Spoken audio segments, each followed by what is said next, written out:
एक बार की बात है, तथागत गौतम बुद्ध अपने कुछ शिष्यों के साथ एक गांव से गुजर रहे थे।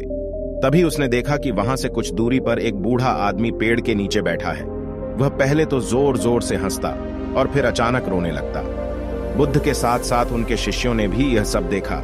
जब बुद्ध बूढ़े व्यक्ति के पास पहुंचे तो बूढ़ा व्यक्ति उन्हें देखकर जोर जोर से रोने लगा और बुद्ध के चरणों में गिर पड़ा और बोला, बुद्ध, आप जो भी कहते हैं वह सत्य है, लेकिन मैं समझ नहीं पाया तुम्हारे शब्द और आपका विरोध करते रहे, आपका अपमान करते रहे। उस बूढ़े व्यक्ति की आंखों से लगातार आंसू निकल रहे थे।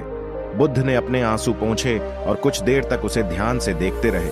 उसके बाद बुद्ध ने अपने थैले से कुछ खाना निकाला और उस बूढ़े व्यक्ति को खाने के लिए दिया। वह व्यक्ति बहुत सुंदर था, भूख लगी थी।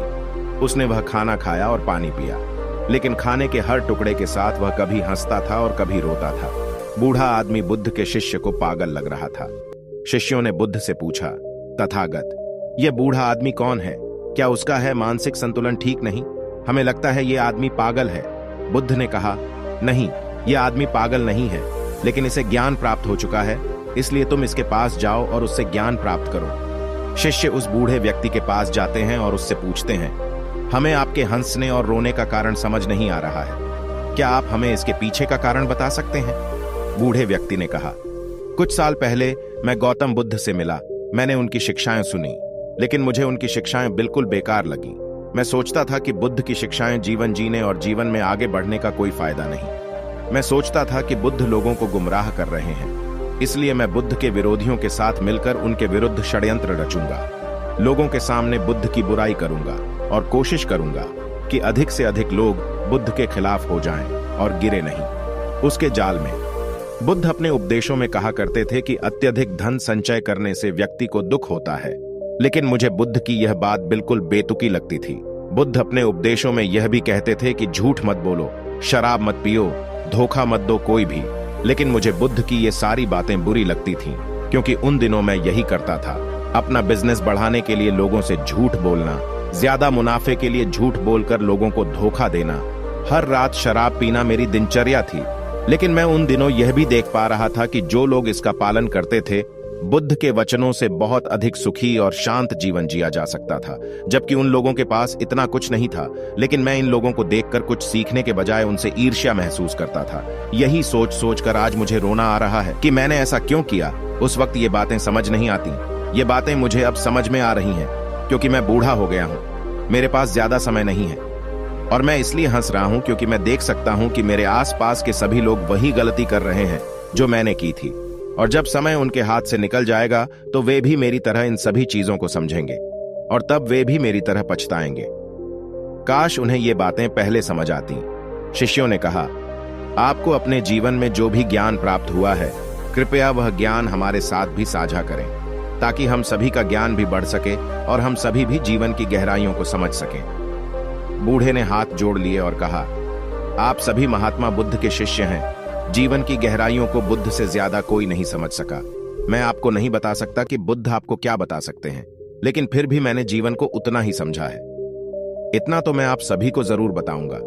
अपने जीवन के इस आखिरी पड़ाव पर आकर मुझे पता चला कि इस दुनिया में हर इंसान एक प्रतिस्पर्धा में शामिल है। सभी एक दूसरे से प्रतिस्पर्धा कर रहे हैं, सभी दौड़ रहे हैं और एक दूसरे से आगे निकलना चाहते हैं।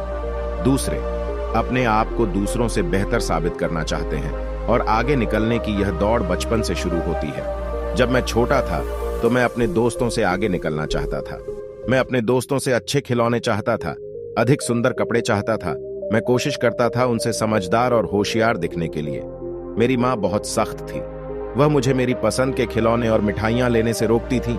इसलिए मैं कभी कभी सोचता था कि अगर वह मर जाएगी तो मैं आजाद हो जाऊंगा और अपनी पसंद की मिठाइयाँ और खिलौने ले पाऊंगा अपनी मर्जी।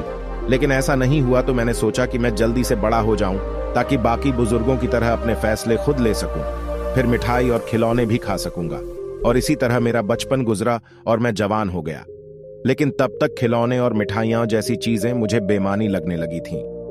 लेकिन अब जब प्रतियोगिता एक नए तरीके से चल रही थी, तो मैं अपने दोस्तों और रिश्तेदारों से अधिक पैसा कमाना चाहता था, ताकि मैं उन्हें दिखा सकूं कि मैं उन सभी से अधिक मूल्यवान हूं। मैं उन सभी में से सबसे अच्छा घर बनाना चाहता था, सबसे अच्छे कपड़े पहनना चाहता था, ताकि सब लोग मेरा आदर करें और मुझे आदर दें। इसके लिए मैंने लोगों से झूठ बोला, लोगों के खिलाफ साजिश रची, उन्हें धोखा दिया। लेकिन उस समय मुझे यह सब सही लगता था। मैं सोचता था कि केवल इसी तरह से मैं जीवन में आगे बढ़ सकता हूं और ढेर सारा पैसा कमा सकता हूं। फिर कुछ समय बाद मेरे माता पिता ने मेरी शादी कर दी। मेरी पत्नी बहुत सुंदर थी, वह मेरा बहुत ख्याल रखती थी, मुझे उसकी हर बात अच्छी लगती थी। लेकिन कई सालों तक हमारी कोई संतान नहीं हुई।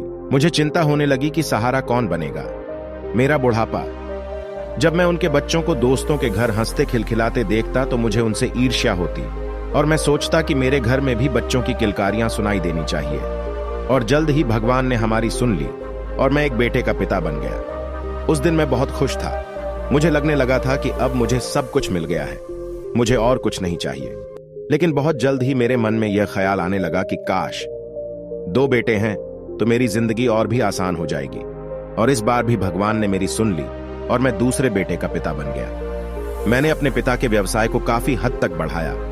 एक दिन मेरी पत्नी ने मुझसे कहा कि यह व्यवसाय आपके पिता ने ही शुरू किया था, आपने इसे बड़ा बनाया है, सारी मेहनत आपकी है।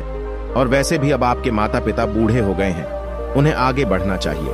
आपको बिजनेस देकर 4 धाम की यात्रा, ये बात मुझे भी अच्छी लगी। मैंने अपने पिता से इस बारे में बात की, लेकिन उन्होंने साफ मना कर दिया। मुझे अपने पिता पर बहुत गुस्सा आया और उस दिन के बाद मुझे अपने पिता के बारे में बुरा लगने लगा। मैंने बिजनेस में कुछ भी करने से पहले उससे पूछना, ये बात मुझे बहुत बुरी लगी। अब मैं स्वतंत्र होना चाहती थी, घर और बिजनेस के सारे फैसले खुद लेना चाहती थी। और जल्द ही भगवान ने भी मेरी सुन ली। अचानक मेरे पिता बहुत बीमार पड़ गए। मुझे लगने लगा कि अब मेरे पिता इसे अलविदा कह देंगे, दुनिया बहुत जल्द। मुझे इस बात का दुख जरूर होगा, लेकिन अंदर ही अंदर मैं कहीं ना कहीं खुश भी थी कि अब मुझे टोकने वाला कोई नहीं होगा।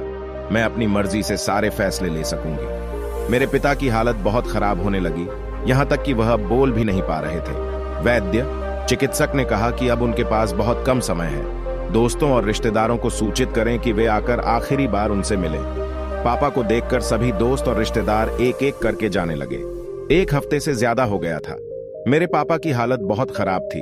तभी मेरी पत्नी पीछे से आई और मुझसे बोली, अब तो सब लोग देख कर चले गए हैं, फिर क्यों वे अभी भी जीवित हैं? वे मर क्यों नहीं रहे हैं? मुझे भी अपनी पत्नी की बात सही लगी कि अब उन्हें मरना ही होगा, कम से कम उन्हें अपने दुख से तो छुटकारा मिलेगा। अगली सुबह जब मैं उठा और अपने पिता के कमरे में गया तो देखा कि मेरे पिता का निधन हो गया था। मेरी माँ उनके सिरहाने बैठकर रो रही थी। उस समय मुझे भी बहुत दुख हुआ। मेरा सारा समय मेरे पिता के साथ बीता। अच्छे पल एक बार मेरी आंखों के सामने आया। मैं भी अपनी माँ के साथ जोर जोर से रोने लगी। फिर मैंने फैसला किया कि मैं अपने पिता की अंतिम यात्रा पर बहुत धूमधाम से जाऊंगी, ताकि सभी देख सकें कि मैं अपने पिता से कितना प्यार करती हूँ। और मैंने भी ऐसा ही किया। मैंने अपने पिता की अंतिम यात्रा बहुत ही भव्य तरीके से निकाली। लोग बहुत आश्चर्यचकित थे। उन्होंने आज से पहले इतनी भव्य यात्रा कभी नहीं देखी थी। वे मेरी प्रशंसा कर रहे थे और मुझे यह सब देखकर अंदर से बहुत गर्व महसूस हो रहा था कि मेरा सम्मान बढ़ गया है लोगों की नजर में। फिर उसके बाद पूरे बिजनेस पर मेरा पूरा नियंत्रण हो गया। मैं हर फैसला अपनी मर्जी से लेने लगा। मैंने अपने बिजनेस को बहुत आगे बढ़ाया। उसके लिए जो कुछ भी मैं कर सकता था मैंने किया। पैसों के प्रति मेरी दीवानगी और बढ़ती जा रही थी। कुछ ही सालों में मैं अपने शहर का सबसे अमीर बिजनेसमैन बन गया। अब तक मेरे दोनों बेटे भी जवान हो चुके थे। मैंने अपने दोनों बेटों की शादी दूसरे शहर के अमीर बिजनेसमैन से कर दी, ताकि वे मेरे बिजनेस में मेरी मदद कर सकें और मेरा बिजनेस आगे बढ़ सके आगे। फिर एक दिन मेरी माँ की तबीयत खराब हो जाती है और वह भी इस दुनिया को अलविदा कह देती है। अब मैं भी धीरे धीरे बुढ़ापे की ओर बढ़ रहा था। मेरे बच्चे बिजनेस में मेरी मदद करने लगे थे। फिर कुछ साल बाद अचानक मेरी पत्नी की मृत्यु हो गई। उस दिन मुझे किसी के चले जाने का दुख हुआ। मैं खुद को बिल्कुल अकेला महसूस करने लगा और उदास रहने लगा। तभी किसी ने मुझे बुद्ध के बारे में बताया। मैं बुद्ध के पास गया और उनके प्रवचन सुने, लेकिन उनकी शिक्षाएं मेरी सोच के बिल्कुल खिलाफ थे। मैं उनकी बातों से बिल्कुल भी सहमत नहीं था। मेरे जैसे कई लोग थे जो बुद्ध की बातों से सहमत नहीं थे, इसलिए हमने मिलकर बुद्ध के खिलाफ बोलना शुरू कर दिया। फिर ऐसे ही कुछ साल और गुजर गए। मैं अपने बेटों के साथ बिजनेस चलाता रहा, लेकिन अब दिन ब दिन मेरा शरीर कमजोर होता जा रहा था। मेरी तबीयत खराब होती जा रही थी, इसलिए अब ज्यादातर बिजनेस बेटा ही संभालता था। फिर एक दिन मेरी हालत बहुत खराब हो गई। मैंने बड़े से बड़े डॉक्टर से इलाज करवाया, लेकिन कोई फायदा नहीं हुआ। मेरी हालत दिन पर दिन खराब होती जा रही थी। तभी एक दिन मेरा बड़ा बेटा मेरे पास आता है और कहता है, पिताजी, आप अब बूढ़े हो गए हैं, आपकी सेहत ठीक है? अभी भी ठीक नहीं है, इसलिए अब तुम सारा कारोबार मुझ पर छोड़ दो, मैं संभाल लूंगा। और तुम अपने छोटे भाई की चिंता मत करो, मैं उसका भी ख्याल रखूंगा। यह सुनकर मैंने कहा, मैं तो बस बीमार हूं, मरो मत, मैं कुछ दिनों में फिर से स्वस्थ हो जाऊंगा। मेरा बड़ा बेटा चला गया। उसके बाद छोटा बेटा आया और बोला, पिताजी, आप सारा कारोबार मुझे सौंप दीजिए, मैं इसे आपकी तरह आगे बढ़ाऊंगा। आप तो जानते ही हैं कि बड़ा भाई नशे का आदी है, इसलिए बिजनेस चलाना और आगे बढ़ाना उनका काम नहीं है। आप सारा बिजनेस मेरे नाम कर दीजिए। मैंने कहा, बेटा, मैं अभी बीमार हो गया हूं, कुछ दिनों में मैं फिर से स्वस्थ हो जाऊंगा। यह सुनकर वह भी चला गया, लेकिन मेरी हालत खराब होती जा रही थी। वैद्य डॉक्टर ने कहा कि अब मेरे पास ज्यादा समय नहीं है, इसलिए अपने सभी दोस्तों और रिश्तेदारों को मुझसे मिलने के लिए बुलाओ। यह सुनकर मेरा बेटा और मेरी बहू रोने लगे। मेरे बेटे ने रिश्तेदारों और दोस्तों को पत्र लिखना शुरू कर दिया और उन्हें आखिरी बार मुझसे मिलने आने के लिए कहा। मैं लेटा हुआ सब कुछ देख रहा था। मैं अभी भी जीवित था, लेकिन मेरी आंखों के सामने मेरी मौत का तमाशा चल रहा था और मैं कुछ भी नहीं कर पा रहा था। आज पहली बार मुझे अपने पिता की बेबसी का एहसास हुआ। धीरे धीरे सभी रिश्तेदार मुझसे मिलने आने लगे। वे मेरे पास बैठकर रोते और कहते कि तुम्हारे बिना हमारा काम कैसे चलेगा। मुझे लगता है कि मैं अभी जिंदा हूं, वे मुझे अभी से क्यों मार रहे हैं। उन्हें मेरे मरने का कोई गम नहीं था। उन्हें दुख था कि मेरे मरने के बाद उनका काम कैसे चलेगा। सब स्वार्थी हैं और अब मेरे सामने मेरे बेटे प्रॉपर्टी और बिजनेस को लेकर लड़ रहे थे और इस लड़ाई में उनकी पत्नियां भी उनका साथ दे रही थीं। आज जीवन में पहली बार मुझे एहसास हुआ कि जो पैसा मैंने अपनी पूरी जिंदगी बर्बाद करके कमाया है वह किसी काम का नहीं है। वह पैसा मेरी जान नहीं बचा सकता, मुझे ठीक नहीं कर सकता, और यह दौलत मेरे बेटों के बीच नफरत का कारण भी बन रही है। जिस पैसे के पीछे मैं बचपन से आज तक दौड़ता रहा, इसे कमाने के लिए मैंने न जाने कितनों से झूठ बोला, कितनों को धोखा दिया और कितनों के घर उजाड़े, सिर्फ इसलिए कि एक दिन ये सब यहीं रह जाए। काश मैं ये बात उस दिन समझ पाता जब मेरे पिता बिस्तर पर लेटे थे, तो मैं अपने जीवन को एक नई दिशा दे पाता। ऐसे काम कर पाता कि लोग मेरी मृत्यु के बाद भी मुझे याद करते, क्योंकि तब मेरे पास समय था, ऊर्जा थी और पैसा तीनों। लेकिन अब जब मुझे इस बात का एहसास हुआ, तब तक बहुत देर हो चुकी थी। मैंने अपने दोनों बेटों को अपने पास बुलाया और पूछा, तुम मेरी आखिरी यात्रा कैसे करोगे? बड़े बेटे ने कहा, पिताजी, अगर आप सारा कारोबार मेरे नाम कर देंगे तो मैं आपकी आखिरी यात्रा बहुत शानदार तरीके से करूंगा। इस तरह कि इस शहर के सभी लोग देखते रह जाएंगे और समझ जाएंगे कि आप इस शहर के सबसे अमीर शख्स ऐसे ही नहीं हैं। तब दूसरे बेटे ने कहा, पिताजी, अगर आप सारा कारोबार मुझे सौंप देंगे तो मैं आपकी अंतिम यात्रा ऐसे निकालूंगा जैसे आज तक कोई राजा महाराज नहीं निकले। आपकी आखिरी यात्रा लोग वर्षों तक याद रखेंगे। बस आप सारा कारोबार मेरे हवाले कर दो, मेरा नाम। और इतना कहकर दोनों बेटे आपस में लड़ने लगे। फिर उनकी पत्नियां भी अपने पतियों के साथ इस लड़ाई में उलझ गईं और मैं झूठ बोलता रहा और सोचता रहा, ये सब मैंने अपनी मेहनत से बनाया और आज ये सब गायब है। मेरी बनाई हुई दौलत से ही मेरा काम चल रहा है। मैं इस घमंड में रहता था कि मैं सबसे ज्यादा जिया हूं सफल जिंदगी, लेकिन उस दिन एहसास हुआ कि अभी तो जीना शुरू भी नहीं किया और आखिरी वक्त आ गया। जिंदगी तो बस दौड़ने में ही खो गई। मैंने बहुत सारे लोगों को मरते देखा, मेरे पिता, मेरी माँ, मेरी पत्नी, मेरे दोस्त, हर किसी का सफर उस श्मशान पर जाकर समाप्त होता है। मैं भी सबके साथ यहाँ आया, लेकिन कभी नहीं लगा कि एक दिन कोई मुझे भी यहाँ ले आएगा। मुझे नहीं लगता न जाने किस बात में उलझा, बचपन से उलझा, बुढ़ापे तक उलझा रहा। अब कुछ समझ आया, अब वक्त नहीं, रेत की तरह फिसल गया, सब कुछ हाथ से, सिर्फ पछतावा बाकी है। यह कहकर बूढ़ा व्यक्ति चुप हो गया और बुद्ध के पास आकर बोला, मैंने अपना पूरा जीवन बर्बाद कर दिया है, क्या मैं इन बचे हुए दिनों में आपसे कुछ पा सकता हूं? बुद्ध ने कहा, भले ही आपने अपने जीवन का बहुत बड़ा हिस्सा खर्च कर दिया हो अज्ञान में, लेकिन ज्ञान का एक क्षण भी बहुत बड़ा होता है। अभी जो समय आपके पास है वह ज्ञान से भरपूर है, इसलिए अब बचे हुए क्षणों में जो भी मिले, सांस या मौत, उसे खुशी से स्वीकार करें। बाकी जीवन को पूर्ण रूप से देखें, करें जो बीत गया, उसके लिए पछतावा मत करो। वर्तमान के हर पल को भरपूर जियो, वर्तमान में केंद्रित रहें और जो मिल रहा है उसे स्वीकार करें। जीवन से ज्यादा रहस्य मृत्यु में है। जितनी खुशी जीवन नहीं दे सकता, उससे अधिक मृत्यु दे सकती है।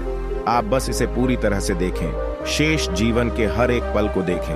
अतीत पर पछतावा मत करो, भविष्य की चिंता मत करो, बस इस पल के साथ, इस क्षण के साथ एक हो जाओ। फिर जो जागृति, वह ज्ञान आपके अंदर आएगा जो अंतिम क्षणों में आपकी मदद करेगा।